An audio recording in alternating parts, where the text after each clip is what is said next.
이 시간 주의 전에 오신 여러분들을 사랑하고 축복합니다. 하나님께서 오늘 말씀을 살피고 나눌 때에 우리 모두에게 은혜 주시고 또 성령께서 조명해 주셔서 우리의 영혼 가운데 우리의 생각 속에 깊이 있는 아픔과 상처들을 깨끗이 치유해 주시는 그런 은혜가 있기를 소망합니다.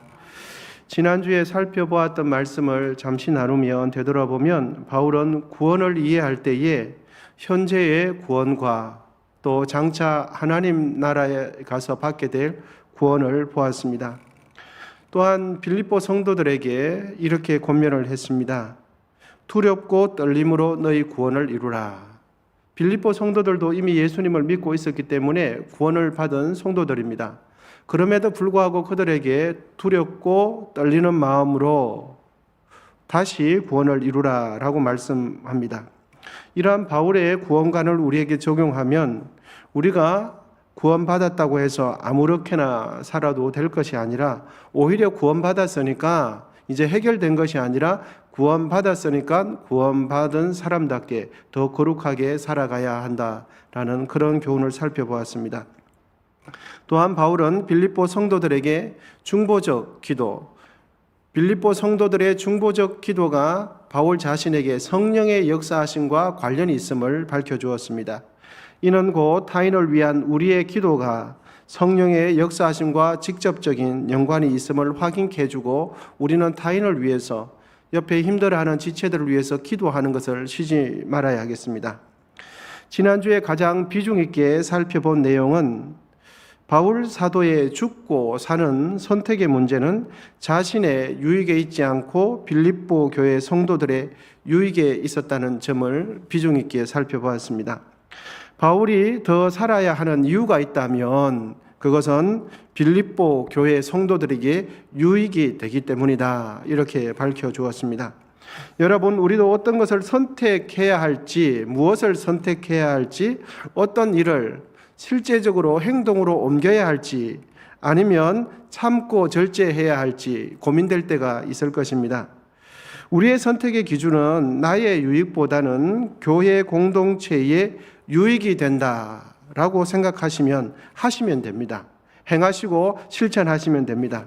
만일 이것이 내가 하고 싶어도 교회 공동체의 유익이 되지 못할 것이라고 판단이 되어지면 그때는 절제하고 하지 않으시면 됩니다.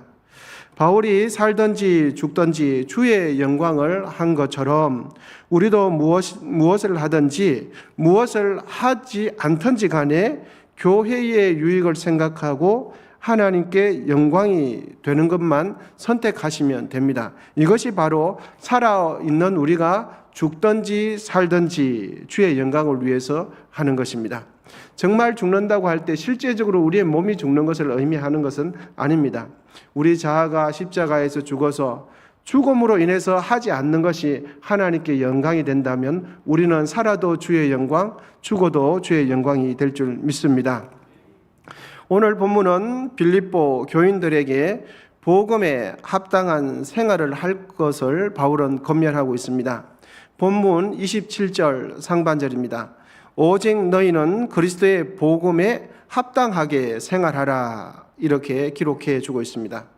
바울이 빌립보 성도들에게 복음에 합당하게 생활하라라는 이 의미가 도대체 무엇을 의미하는 것일까요? 복음에 합당하게 생활하라. 어떻게 하는 것이 복음에 합당하게 생활하는 것일까요? 여러분, 오늘 본문도 그렇지만 바울은 빌립보에 있는 성도들에게 편지를 쓰면서 대단히 강조하는 것이 있는데 그것은 바로 빌립보 성도들은 하나님 나라 시민임을 밝혀주고 있습니다. 그래서 빌립보 3장 20절 보면 이렇게 기록이 되어 있습니다. 아마 제가 읽어드리면 이 말씀 하실 것입니다. 제가 읽어드리겠습니다.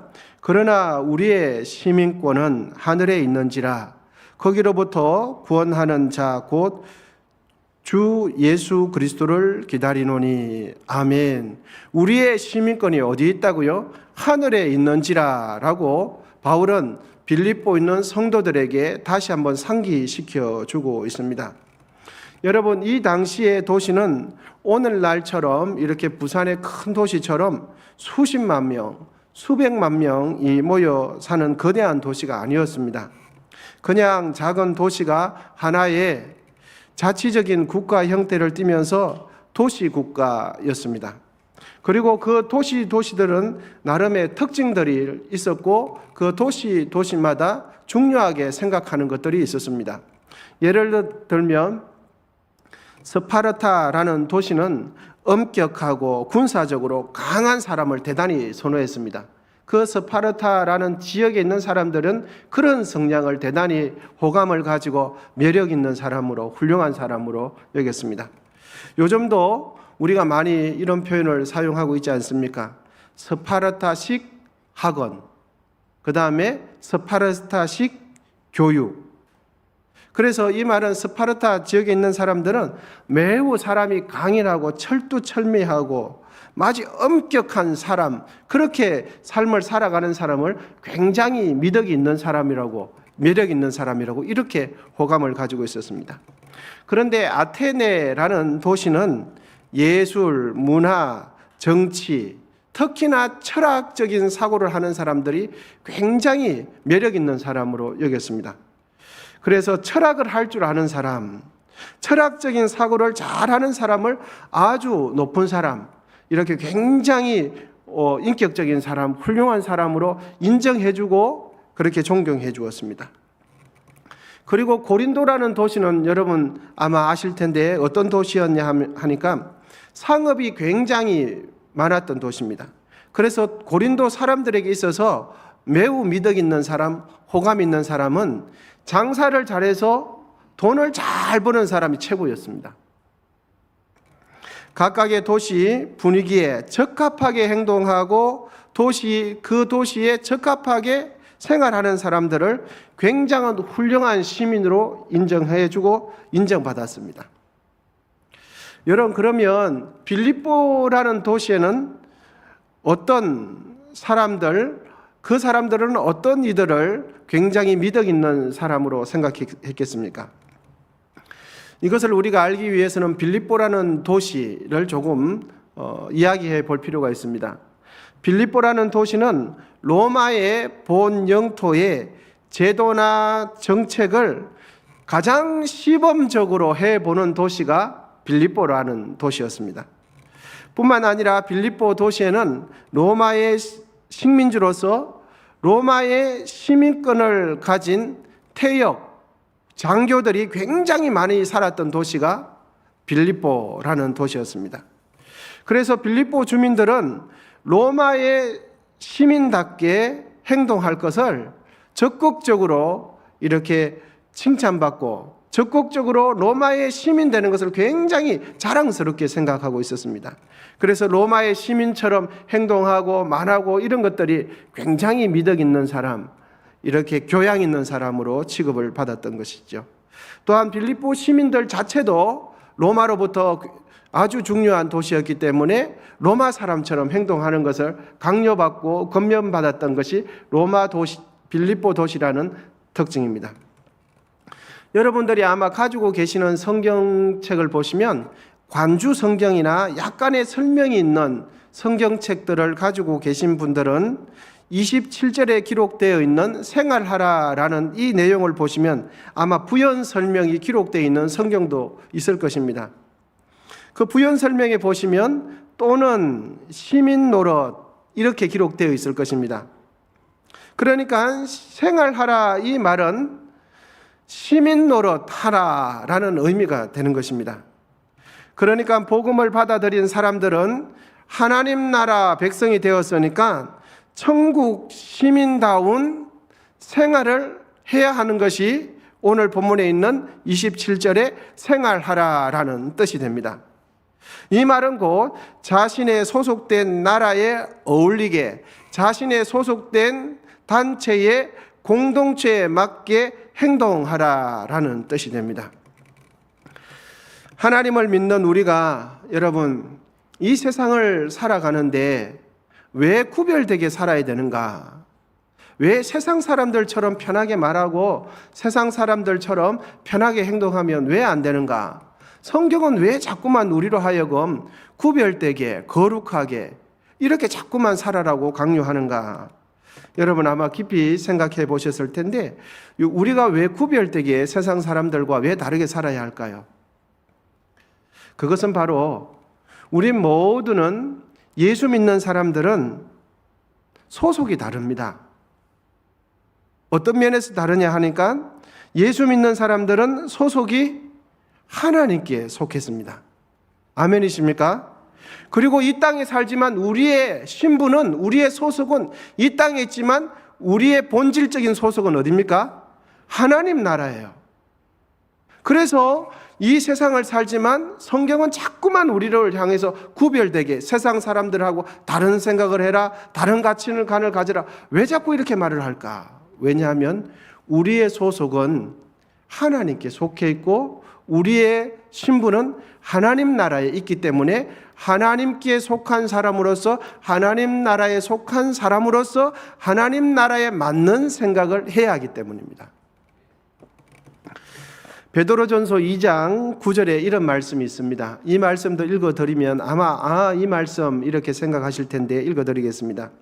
그러나 너희는 택하신 족속이요 왕같은 제사장들이요 거룩한 나라요 그의 소유가 된 백성이니 이는 너희를 어두운 데서 불러내어 그의 기이한 빛에 들어가게 하신 이의 아름다운 덕을 선포하게 하려 하심이라. 여러분, 베드로전서 2장 9절에서 우리의 소속이 어디라고 말씀하고 있습니까? 하나님께 소유된 백성이고 왕같은 제사장이고 하나님께서 택한 백성이라고 말해주고 있습니다. 여러분, 우리는 하나님 믿지 않는 사람과 소속이 다르다는 것을 분명히 믿으시기를 축복합니다. 그리고 분명히 인식하시기를 바랍니다. 그냥 듣고 흘려버리지 마시고, 나는 이 땅에 살지만 하나님 믿지 않는 사람과 소속이 달라. 여러분, 성도는 이 땅에서 분명하게 이 땅에 두 발을 딛고 살아갑니다. 그리고 이 땅에 있는 사람들과, 세상 사람들과, 하나님 믿지 않는 사람들과 같은 음식을 먹고 같은 자동차를 타고 같은 공장에서 만들어진 옷을 입습니다. 그럼에도 불구하고 우리가 세상 사람들과 이 세상과 동일한 방식으로 살지 말아야 할 이유는, 우리는 세상에 속한 사람이 아니라 하나님께 속한 사람입니다. 그리고 이 땅에 살지만 우리의 본질적인 소속은 하나님 나라이기 때문입니다. 그래서 우리를 향하여 하나님 나라 백성이라고 말씀하지 않습니까? 하나님 나라에 속한 백성이다, 이 뜻입니다. 여기서 우리는 중요한 질문을 하나를 할 수 있습니다. 그럼 하나님의 백성으로서 하나님 나라의 시민답게 산다는 것은 도대체 어떻게 사는 것이 하나님 나라의 백성답게, 하나님 나라 시민답게 살아가는 거냐 하는 질문입니다. 어떻게 이 세상에서 행동해야 하나님 나라 시민다운 삶을 사는 것이 되는 것일까 하는 것입니다. 바울은 빌립보 교회 성도들에게 하나님 나라 시민으로 산다는 것을 오늘 본문을 통해서 세 가지로 요약해 주고 있습니다. 첫째는 한 마음으로 굳게 서는 것, 이것이 첫 번째고, 두 번째는 한 뜻으로 복음 신앙을 위하여 협력하는 것, 이것이 두 번째가 되고, 세 번째는 대적하는 자로 인하여 두려워하지 않는 것이 세 번째가 됩니다. 이제 요 세 가지를 조금 더 깊이 나누도록 하겠습니다. 하나님 나라 시민다운 행동으로 사는, 오늘 본문이 바울을 통해서 우리에게 건면해 주는 첫 번째는 17절 하반절에 기록되어 있는 것처럼 너희가 한 마음으로 서서, 아멘, 한 마음 되는 것이 하나님 나라 백성으로서 이 땅을 살아가는 우리가 해야 할 모습입니다. 여기서 한 마음이라는 것은 한 영을 의미합니다. 그래서 문자 그대로 직역을 하면 한 영으로 굳게 서서 이렇게 됩니다. 어떤 학자들은 이 영을 인간의 영, 사람의 영혼으로 이해하고 어떤 학자들은 성령으로 이해하기도 합니다. 만약에 인간의 영으로 이해한다면 서로 같은 지체끼리 같은 정신을 가질 것을 강조하는 내용이 되고, 성령으로 이해한다면 진리냐 비진리냐 이단적인 요소를 생각할 수 있으므로 사람의 정신은 다소 비중이 덜해지는 특징이 있게 됩니다. 그런데 여러분, 중요한 것은 인간의 영으로 이해하든지 성령으로 이해하든지 간에 바울은 빌립보 성도들에게 권면하는 핵심은 무엇입니까? 하나 되는 거예요. 그래서 너희가 한 마음으로 서서 하나 되는 것, 한 마음 되는 것이 중요함을 밝혀주고 있습니다. 그리고 이 한 마음 되는 것이, 이것이 하나님 나라 시민으로서 이 땅에서 성도가 합당하게 살아가는 것이 시민 노릇하는 것이다, 이 말씀해 주는 것입니다. 여러분, 좀 전에도 제가 말씀을 드렸는데 우리 모두는 하나님 나라 시민권을 가지고 있다고 말씀드렸습니다. 하나님께 속한 백성이고 하나님 나라 백성입니다. 그런데 이 땅을 살아가는데 하나님 나라 백성다움을 나타내는 것이 하나 되는 거라고 말씀해 주고 있습니다. 하나님 나라 백성이면 이 땅에서 어떻게 살아야 되는가? 하나 되도록 사는 것이 하나님 나라 시민 노릇하는 것이다, 이 말씀을 지금 해주고 있는 것입니다. 여러분, 이 세상을 우리가 살아가고 있는데 이 세상을 사는 사람들, 하나님 믿지 않는 사람들은 어떻습니까? 이 세상은 요즘 어떻습니까? 자신의 이권에 따라서 갈래 나누어져 있습니다. 그리고 분리되고 분열되어 있는 것이 이 세상 아니겠습니까? 그런데 세상과는, 이와 같은 세상과는 다르게 교회에 다니는 사람들은 선명하게 차별이 나야 되는데, 그 차별이 뭐냐? 세상 사람들은 자기 이권을 따라서 다 나눠주지만 교회 다니는 사람들은, 하나님 믿는 사람들은 소속이 하나이기 때문에 어떻게 되어야 된다고요? 하나가 되어야 된다. 이것이 이 세상을 살아나가는 하나님 나라 백성이 이 세상에서 하나님 나라 시민 노릇하는 것이다, 이렇게 알려주고 있습니다. 하나됨을 굳게 지켜 이 모습을 하나님 믿지 않는 사람들에게 당당하게 보여주는 것입니다. 이것이 천국 시민 노릇하는 것이라고 바울은 말씀하고 있습니다. 여러분, 교회를 섬기다 보면 이것저것 하는 봉사도 중요하지만 교회의 하나됨을 지켜 그 모습을 믿지 않는 사람들에게 보여주면, 세상 사람들은 자신의 이익이나 자신의 생각대로 다 나눠져 있습니다. 그런데 하나님 믿는 사람들은 웬일인지 하나가 되어서 그 하나됨을 나눠져 있는 세상 사람들에게 보여주면 세상 사람들은 어떤 생각을 하고 뭐라고 말을 하겠습니까?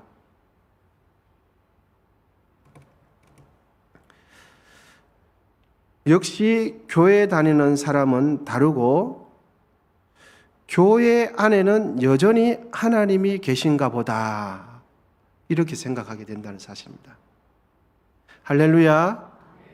여러분, 교회 다니는 사람, 하나님 믿는 사람은 역시나 생각이 다르고, 교회 다니는 사람 보니까 교회 안에는 하나님은 안 보이지만 교회 다니는 사람 보니까 야, 진짜 하나님 계신가 보다, 이렇게 생각하게 된다는 것입니다. 왜냐하면 세상은 다 나눠져 있는데 교회 다니는 사람, 하나님 믿는 사람들은 하나이거든요. 그러니까 세상하고 교회 다니는 사람하고는 같습니까? 구별됩니까? 구별되는 거예요. 그러니까 교회 안에는 여전히 하나님이 계신가 보다, 이렇게 생각하게 된다는 것입니다. 그래서 사도 바울은 오늘 본문을 시작하면서 하나님 나라 시민권을 강조하면서 하나님 나라의 시민은 하나 되면 그것이 이 땅에서 하나님 나라 시민 노릇하는 것, 첫 번째인 것을 말씀해 주고 있습니다. 두 번째로는 복음을 위하여 협력하는 것입니다. 27절 하반절입니다. 한 뜻으로 복음의 신앙을 위하여 협력하는 것과 아멘. 바울은 복음 때문에 서로 협력하라라고 권면하고 있습니다. 여러분, 이유가 무엇입니까? 복음 때문입니다. 협력하라는 이 말은 그 당시에 경기나 경주와 관련된 용어로서 당시에 마차 경기, 검투 경기와 같이 한 팀끼리 긴밀하게 협동하고 단결하는 것을 염두에 둔 상태에서 협력하는 이 단어를 사용하고 있습니다. 여러분, 검투사들, 저희들이 직접 보지는 못했지만 영화 같은 것이나 보면은 검투사들을 보지 않습니까? 칼 하나 들고 아주 무서운 맹수들이나 또 상대방이 적군이 있을 때 이렇게 목숨을 걸고 싸우지 않습니까? 그래서 검투사들은 생사를 걸고 경기를 하는 사람들이 검투사이고 검투입니다. 그리고 같은 팀끼리 만약에 경기를 한다면 같은 팀끼리 서로 의지하고 서로 약점을 보완해주며 긴밀하게 협력하지 않으면 그 검투 경기에서 살아남기가 매우 어렵습니다. 그래서 상대방이 공격해올 때 우리 같은 동료의 등이 보이지 않도록 내가 앞을 막아주는 겁니다. 또 적군이 이쪽으로 가면 나의 동료가 등이 보이기 때문에 내가 앞으로 나아가주는 겁니다. 이렇게 협력하는 겁니다. 그래서 이걸 염두에 두고서 바울은 협력하라고 말을 해주고 있습니다. 이처럼 싸움에서 살아남기 위해서는, 경기에서 승리하기 위해서는 반드시 서로를 믿고 의지하는 협력이 필요함을 사도 바울은 빌립보 교회 성도들에게 말해주고 있습니다. 이처럼 바울은 경기장이나 전쟁에서 사용되는 용어를 사용함으로써 빌립보 성도들이 복음을 위해서 한 뜻으로 함께 투쟁하는 것이 얼마나 중요하고 함께 협력하는 것이 생사의 갈림길이 있다는 것을 이야기해 주고 있습니다. 교회의 구성원들이 복음이라는 공통분모로 이 공통분모 때문에 긴밀히 협력하지 않으면 영적 전쟁, 영적 경주에서 승리할 수 없게 됩니다. 할렐루야. 이것이 두 번째입니다.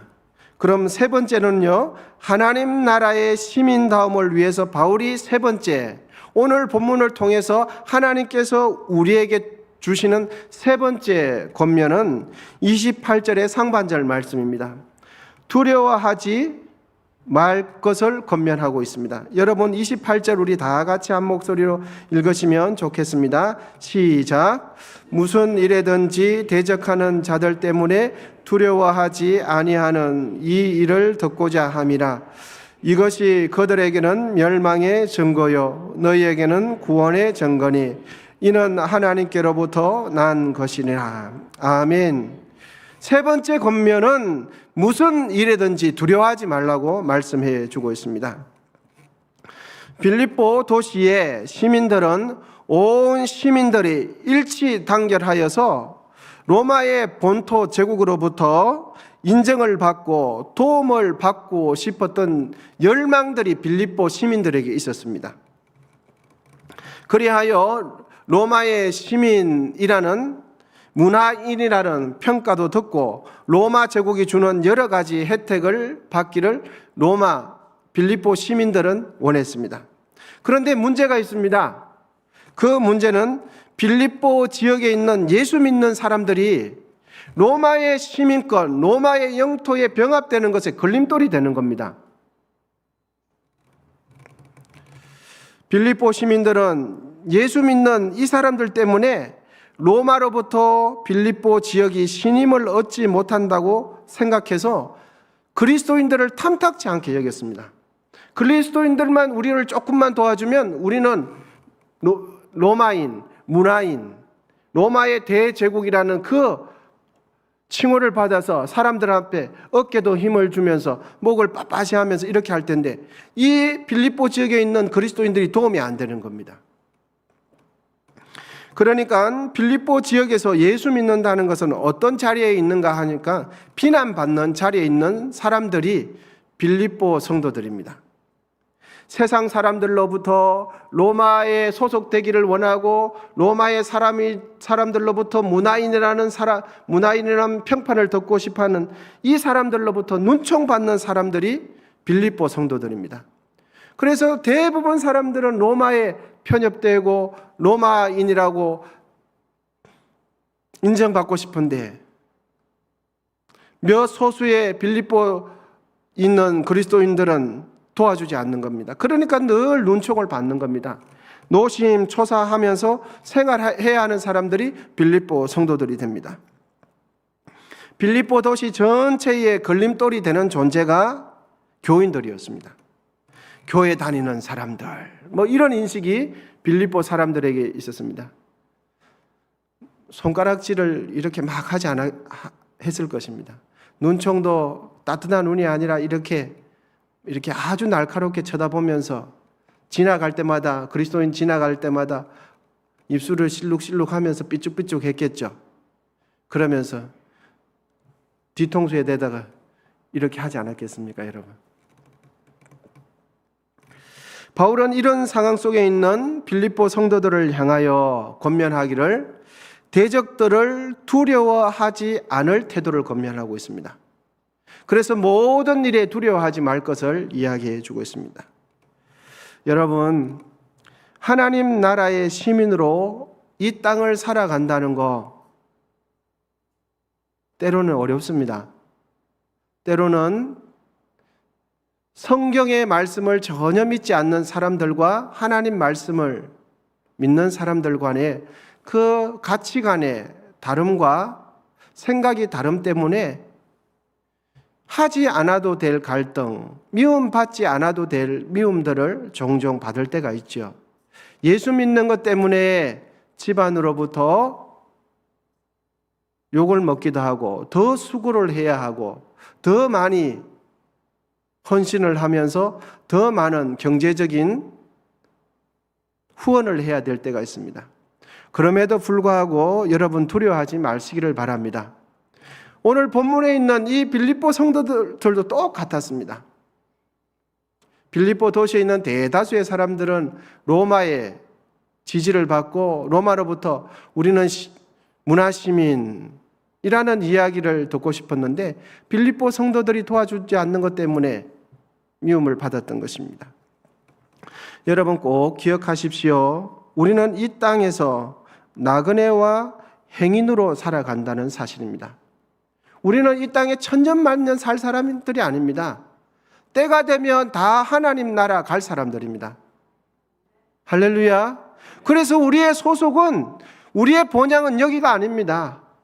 하나님께서 이 땅에서 사명을 다 하게 했다고 생각하면 하나님 부르세요. 그러면 우리 모두는 하나님 나라 가게 됩니다. 거기서 영원토록 살게 되는 것이죠. 그래서 우리는 야고보서에 있는 말씀처럼 안개와 같은 인생이다. 들꽃에 있는 풀과 같은 인생이다. 잠깐 아름다워 보이지만 시간이 지나면 싹 마르는 것이 우리의 인생입니다. 여러분, 우리 모두는 이 땅에서 나그네라는 것을 꼭 기억하시기를 바랍니다. 그것뿐만 아니라 우리의 진짜 본향은 하나님 나라인 것을 확신하시기를 바랍니다. 우리의 시민권은 이 땅에도 시민권이 있지만 하나님 나라의 소속이라는 것을 꼭 기억하시기를 바랍니다. 하나님 나라 소속이면 우리의 영혼 속에 하나님 나라의 속성이 있어야 하는 겁니다.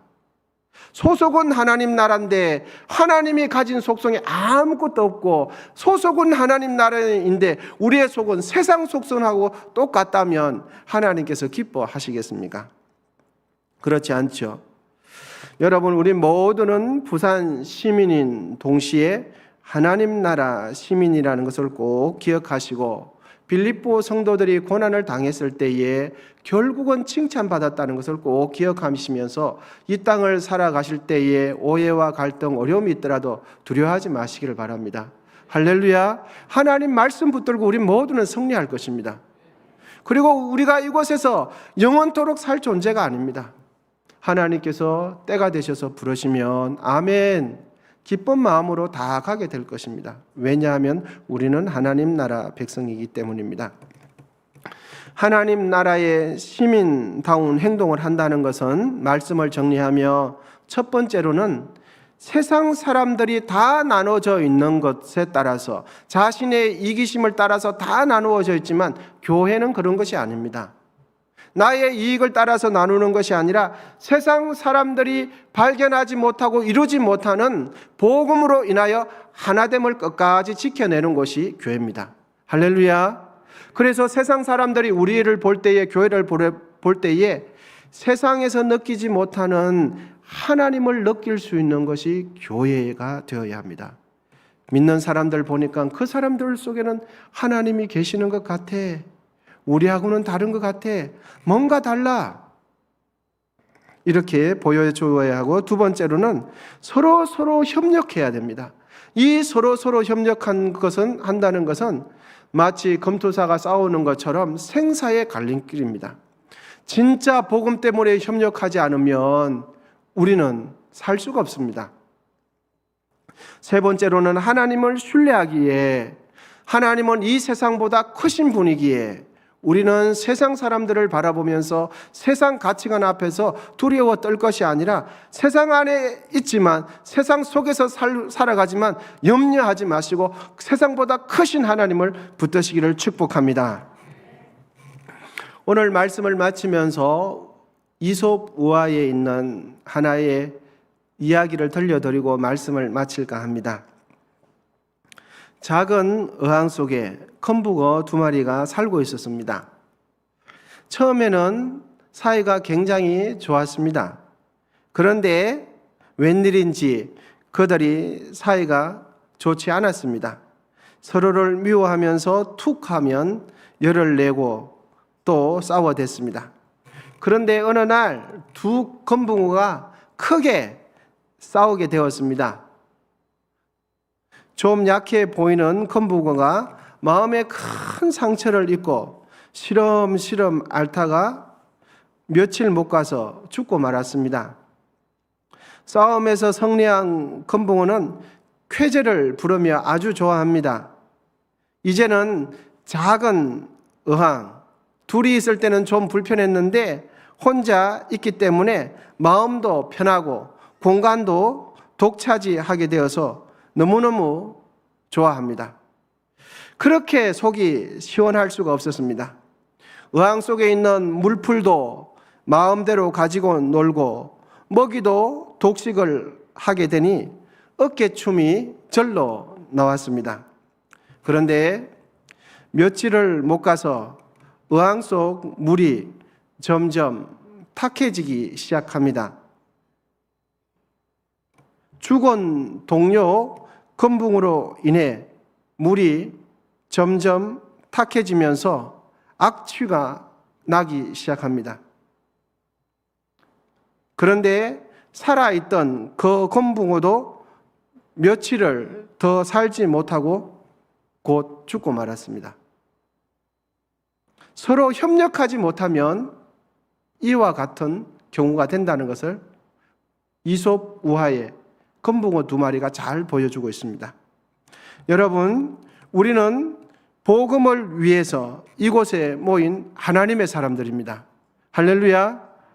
우리의 모든 공통분모는 복음입니다.